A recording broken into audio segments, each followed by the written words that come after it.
Welcome to double seven media. నేను మీ ఆదినారాయణ. నా video చూస్తున్న ప్రతి ఒక్కరూ లైక్ చేసి, షేర్ చేసి, కామెంట్ చేసి, అలాగే ఛానల్ను సబ్స్క్రైబ్ చేసుకోవాలని కోరుకుంటున్నాను. కడప జెడ్పీ చైర్మన్ పదవి దక్కించుకోవడానికి వైసీపీ నానా తంటాలు పడుతుంది. 2024 ఎన్నికల్లో వైఎస్ఆర్ కాంగ్రెస్ పార్టీ తరఫున అమర్నాథ్ రెడ్డి గారు జెడ్పీ చైర్మన్గా ఉండేవారు. అయితే ఆయన రాజంపేటలో ఎమ్మెల్యేగా పోటీ చేసి గెలవడంతో చైర్మన్ పదవికి రాజీనామా చేశారు.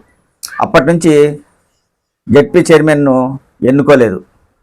అయితే మార్చి 27వ తేదీన జెడ్పీ చైర్మన్ను ఎన్నుకుంటారు. ఆ రోజే నామినేషన్లు వేస్తారు. ఆ రోజు మధ్యాహ్నం చైర్మన్ ఎన్నుకోవడం జరుగుతుంది. అయితే చైర్మన్ పదవి ఎన్నిక దగ్గర పడే కొద్దీ వైఎస్ఆర్ కాంగ్రెస్ పార్టీ క్యాంపు రాజకీయాలు చేస్తుంది. ప్రస్తుతం అయితే వైఎస్ఆర్ కాంగ్రెస్ పార్టీకి తగినంత మంది జెడ్పీటీసీలు ఉన్నారు. కాకపోతే కూటమి ప్రభుత్వం అధికారంలో ఉంది కాబట్టి వైసీపీ తరఫునున్న జెడ్పీటీసీలను తమ వైపు తిప్పుకోకుండా వైఎస్ఆర్ కాంగ్రెస్ పార్టీ నాయకులు జాగ్రత్త పడుతున్నారు. అందుకే దాదాపు 30 మంది జెడ్పీటీసీలను వైఎస్ఆర్ కాంగ్రెస్ పార్టీ నాయకులు హైదరాబాద్కు తరలించినట్లు తెలుస్తుంది. అయితే ఇక్కడ కూటమి తరఫున తెలుగుదేశం పార్టీ జిల్లా అధ్యక్షుడు శ్రీనివాసులు గారు ఒక ప్రకటన విడుదల చేశారు. జెడ్పీ చైర్మన్ పదవి కోసం మేము పోటీ చేయడం లేదు అని వెల్లడించడంతో వైసీపీ నాయకులు ఊపిరి పీల్చుకున్నారు అనుకోవచ్చు. అయితే రాజకీయాలలో ఎప్పుడు ఏం జరుగుతుందో తెలియదు. రాజకీయ నాయకులు మాట మీద నిలబడతారు అనే గ్యారంటీ ఉండదు. కాబట్టి వైఎస్ఆర్ కాంగ్రెస్ పార్టీ నాయకులు మాత్రం కూటమి తరపున అలాంటి ప్రకటన వచ్చినా వారి జాగ్రత్తలో వారు ఉన్నారు.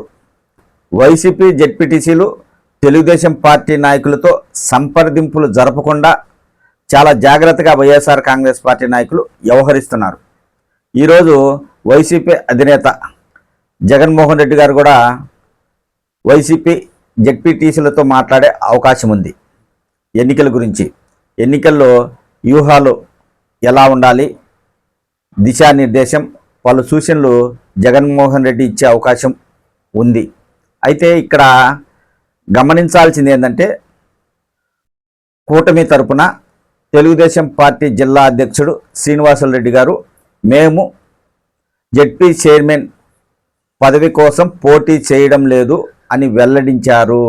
అయితే వారు మాట మీద నిలబడతారా లేదంటే పోటీ చేస్తారా అనే అనుమానం వైఎస్ఆర్ కాంగ్రెస్ పార్టీ నాయకుల్లో ఉంది. రాజకీయాలలో ఎప్పుడు ఏం జరుగుతుంది అనేది చెప్పలేని పరిస్థితి. అవసరాన్ని బట్టి రాజకీయ నాయకులు మారుతూ ఉంటారు, మాట్లాడుతూ ఉంటారు. ఇప్పుడు కూటమి నాయకులు మేము పోటీ చేయడం లేదని వెల్లడించారు.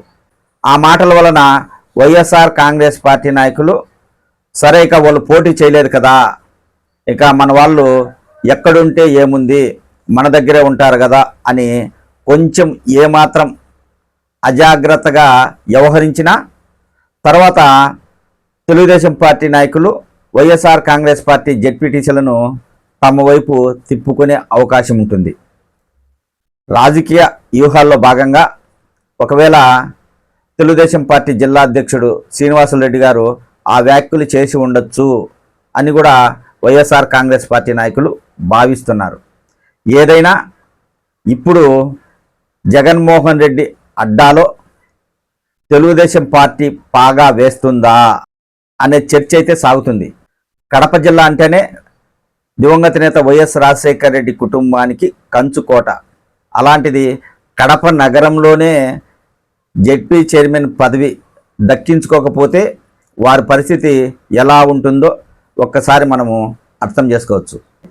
కడప జెడ్పీ చైర్మన్ పదవి ఎన్నికపై మాత్రం వైఎస్ఆర్ కాంగ్రెస్ పార్టీ నాయకులు చాలా జాగ్రత్తగా వ్యవహరిస్తూ తమ పదవిని తామే కాపాడుకోవాలి, తమ అభ్యర్థి చైర్మన్ కావాలని వైసీపీ నాయకులు భావిస్తూ జెడ్పీటీసీలను కాపాడుకుంటున్నారు. అయితే ఏది ఏమైనా 27వ తేదీ వైఎస్ఆర్ కాంగ్రెస్ పార్టీ అభ్యర్థి జెడ్పీ చైర్మన్గా ఎన్నికైతేనే వైఎస్ఆర్ కాంగ్రెస్ పార్టీకి పరువు దక్కుతుంది.